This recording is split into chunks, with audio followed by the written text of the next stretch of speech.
আজ বানাবো পনির রোল। তার জন্য আমি এখানে 200 গ্রাম পনির নিয়ে নিয়েছি। এবার টক দইয়ের সাথে নুন, হলুদ, জিরে গুঁড়ো, গরম মশলার গুঁড়ো, কস্তুরি মেথি দিয়ে মেখে নেব। পনিরের কুচিগুলো দিয়ে ভালোভাবে মেখে নেব।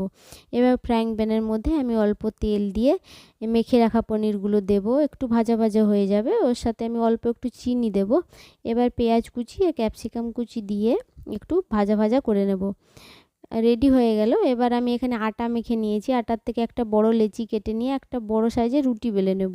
এবার ঘি লাগিয়ে একটু গুঁড়ো আটা ওর মধ্যে ডাস্ট করে নেব। এবার এইভাবে মুড়ে নিয়ে একটা পরোটার সাইজে বড় একটা পরোটা আমি এখানে বেলে নেব। এবার এইভাবে ঘি লাগিয়ে ভালো করে লাল লাল করে পরোটাগুলো ভেজে তুলে নেব। আমি কিন্তু সব কটা পরোটা এইভাবে ভেজে নিয়েছি।